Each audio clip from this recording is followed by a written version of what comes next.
ठीक है संजय सर, अक्षय के सवाल पे ही आपके पास आना चाहेंगे। जैसा कि विपक्ष की तरफ से कहा जा रहा है कि अब देखिए जनगणना शुरू भी हो गई है, जनगणना हो जाने दीजिए, किसकी कितनी भागीदारी है, उसके बाद परिसीमन होने दीजिए, सीटें बढ़ने दीजिए, उसके बाद ये बिल लाते हैं। विपक्ष की तरफ से ये सवाल उठाना कहाँ तक सही लगता है? देखिए, सबसे बड़ी मुझे अभी आपके पत्रकार महोदय जो बता रहे थे, मुझे विपक्ष की विवेक और बुद्धि पे कभी कभी हंसी आती है। उसका दो कारण है। नंबर एक, समय। ये बताइए समय क्या होता है? समय आज करेंगे तो भी समस्या है, कल करेंगे तो भी समस्या है, 5 साल बाद करेंगे तो भी समस्या है। तो समय कभी परफेक्ट नहीं होता, दुनिया में कभी परफेक्शन आ ही नहीं सकता है। कहीं नहीं, परफेक्शन को बनाना पड़ता है, नंबर 1। नंबर 2, परिसीमन की अगर बात कर रहे हैं कि भाई कितने में ही क्यों कर रहे हो, 543 में ही क्यों कर रहे हो? भैया अगर 543 में 33% अगर आरक्षण कर दिया गया तो क्या बाकी लोग लुटिया लेके घर चले जाएंगे? तो सांसदों को जरा सोचना चाहिए विवेक के साथ, नंबर 1। नंबर 2, नंबर 3, जब हम बात करते हैं 2011 का सेंसेक्स यूज किया जा रहा है और 850 सीटें हो जाएंगी। अब ये बताइए कि कोई भी ऐसा स्टेट, मैंने काफी इस पे कल पढ़ा, क्योंकि इस पे काफी लोग पूल जलूल से बातें कर रहे हैं कि साउथ को रिप्रेजेंटेशन नहीं मिलेगा।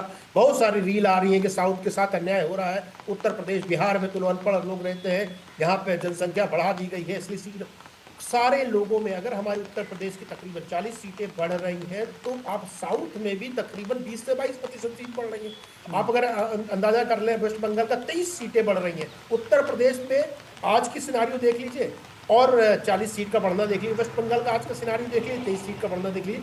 तो देखिए, ये सब भाव भड़काने वाली बातें। 1971 में इसको रोक लगा दिया गया था। उस जमाने में, उस समय में जब हम और आप कोई नहीं पैदा हुआ था, उस जमाने में इतने सांसद होने चाहिए थे। लेकिन आज के दिन में कहीं ना कहीं सांसदों की संख्या ज्यादा होनी चाहिए, कहीं ना कहीं लोगों को से एक सुविधा पहुंचनी चाहिए, लोगों पे एक तरह से नेतृत्व होना चाहिए, तो वो चीजें नहीं हो पा रही हैं। और ये बोल देना कि साउथ में पढ़े लिखे थे उनकी जनसंख्या नहीं बढ़ी, तो बड़ी मूर्खतापूर्ण बात हो जाती है। बताइए, आज से एक 1971 का पॉपुलेशन उतार दीजिए, रेशियो वही था, आज भी रेशियो वही है। अगर तमिलनाडु की बात करें तो तकरीबन 7 अगर if I am not wrong 7.23% बढ़ोतरी हो रही सांसदों की सीट में। मतलब हर जगह सब कुछ बढ़ रहा है। उत्तर प्रदेश पे ऐसा स्पेशल बढ़ गया, या बिहार को स्पेशल बढ़ गया, या झारखंड में कुछ स्पेशल बढ़ गया। लेकिन समस्या क्या है कि आप उसको किस तरीके से देखते हैं। तो कहीं ना कहीं हमको पूर्ण विराम लगाना पड़ेगा, हमको कहीं ना कहीं फुल स्टॉप लगा करके अच्छी चीजों को लागू करना पड़ेगा। आप बताइए, बैकवर्ड क्लास का एक रिजर्वेशन हुआ करता था, बता रहा हूँ 1955 में उसको इम्प्लीमेंट होना चाहिए था, अब जाकर के पता नहीं कितने साल पहले बाद इम्प्लीमेंट हुआ।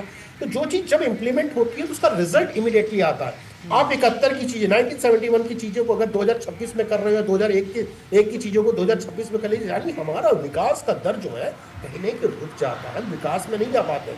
पॉलिटिक्स के साथ, हमारे देश में पॉलिटिशियन के साथ क्या प्रॉब्लम है कि विपक्ष का मतलब कि तलवार लेके खड़े रहो, पक्ष ने जो बोला उसको काट दो। नहीं, अगर पक्ष कुछ गलत बातें रखता है, कुछ आंकड़े गलत रखता है, तो आंकड़ों के साथ उसको उस पर वार कीजिए और जनता तक उस बातों को भी ले जाइए, संसद में भी अपनी बातों को रखे। नहीं, समस्या विपक्ष क्या, हम नहीं मानेंगे, अरे हम तो चल देंगे, हम तो हट योगी होंगे, ऐसे नहीं होता। राजनीति करने बैठे हो, राजनीति क्यों कर रहे हो?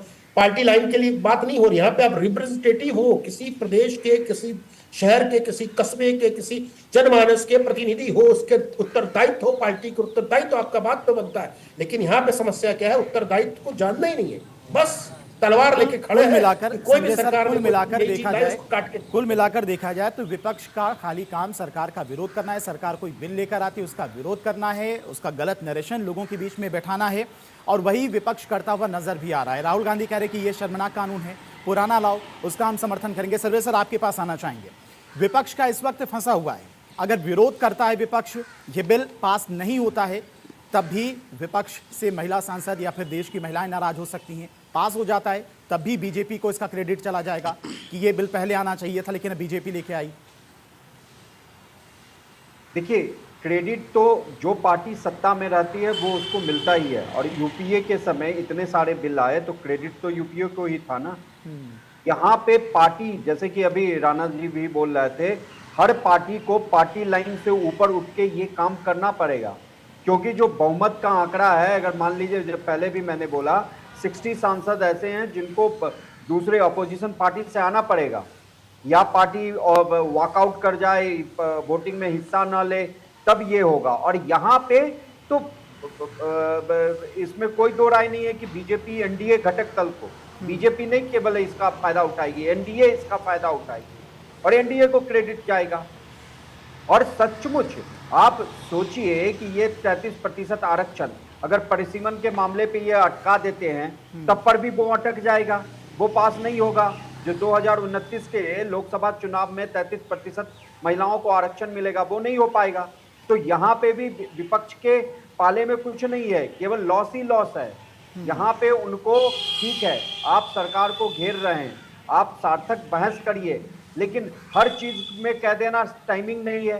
बाबा साहब ने कभी कहा था हमारे कानून में कि यूसीसी उसी समय ले आओ, लेकिन जवाहरलाल नेहरू और इस समय ने विरोध किया कि अभी उचित माहौल नहीं है। आज हम 2026 में बैठे हैं, अभी भी यूसीसी की जैसे ही बात होती है कहते हैं उचित माहौल नहीं है। तो ये देश में कब उचित माहौल आएगा, ये समझ में ही नहीं आ रहा है। वो हमें पीछे आगे बढ़ने के बजाय ये ऑपोजिशन पार्टी जो है वो पीछे खींचना चाह रही है। आप इनका माइंडसेट देखें कि नहीं भी हो जाए बीजेपी एनडीए को इसका क्रेडिट ना मिले। अरे ऐसे कैसे हो सकता है? देश की जनता ने उनको चुन के बैठाया है वहां पे। आप अगर आए हैं और सचमुच मान लिए प्रियंका गांधी जी महिला हैं, महिला होने के नाते उनको इस बिल का समर्थन करना चाहिए और सरकार का सहयोग करना चाहिए। क्या बीजेपी ने यूपीए सरकार में बहुत सारे ऐसे बिल थे उस पर सरकार का सहयोग नहीं किया था? आप देखेंगे कि नहीं हमें विरोध करना है, इसके लिए विरोध करना है। एक सार्थक देश में चीजें होंगी, नहीं इसका तो हमको विरोध ही करना है, हम तो अपने जिद पे अड़े रहेंगे। ये बीजेपी कैसे क्रेडिट ले जाएगी? एनडीए सरकार के समय में ये हो गया, ये क्रेडिट कैसे हो जाएगा? भैया जब आप सत्ता में थे तो आपके पास भी ये समय था कि आप इसका क्रेडिट लेते, लेकिन आपने तो वो समय गवा दिया। राहुल गांधी तो कह रहे कि ये शर्मनाक कानून है, शर्मनाक कानून है, राहुल गांधी कह रहे। आप उनका वक्तव्य तो देखिए, शर्मनाक कानून किस तरीके से हो सकता है?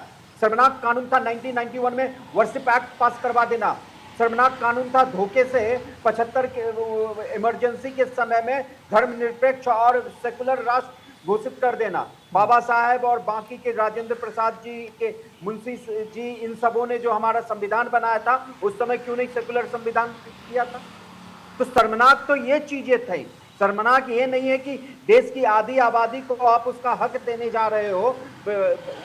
हमारा संविधान कब लागू हुआ था? 1950 में लागू हुआ था। आज हम 2026 में बैठे पड़े हैं। 76 साल बाद अगर हम अपने देश की आधी आबादी को उसका हक देने जा रहे हैं तो ये शर्मनाक होगा। तो ये केवल और केवल राहुल गांधी का अहंकार दिखा रहा है कि हम किसी तरीके से इस बिल को नहीं पास होने देंगे। क्यों? क्योंकि इसका जो क्रेडिट है वो एनडीए घटक दल को मिलेगा, बीजेपी को मिलेगा। कुल मिलाकर सारा खेल क्रेडिट का है, विपक्ष को विरोध करना है। और आज प्रधानमंत्री ने कहा था कि आप क्रेडिट ले लीजिए, हम इसका पूरा क्रेडिट विपक्षी दलों को देते, ये भी प्रधानमंत्री मोदी की तरफ से कह दिया गया। संजय सर आपके पास आएंगे, उससे पहले अक्षय आपके पास आएंगे। बीजेपी सांसदों के लिए व्हिप जारी किया गया, सभी सांसदों को दिल्ली में रहने के लिए कहा गया। साथ ही साथ तमिलनाडु और पश्चिम बंगाल में जो सांसद चुनाव प्रचार के लिए गए हैं उनको भी दिल्ली बुलाया गया है। और देखिए बीजेपी ने व्हिप पहले भी जारी किया था, अभी भी जारी कर दिया है और 6:30 बजे सभी सांसदों को उपस्थित रहने के लिए कहा गया है। तमिलनाडु में जो बीजेपी सांसद ड्यूटी में लगे थे चुनाव में और इसके अलावा पश्चिम बंगाल में सभी को संदेश दे दिया गया था। साफ तौर पर है कि बीजेपी चाहती है, एनडीए चाहता है कि सभी सांसद वहां पर उपस्थित रहें और अपनी जो तगड़ी रिप्रेजेंटेशन है वहां दिया जाए।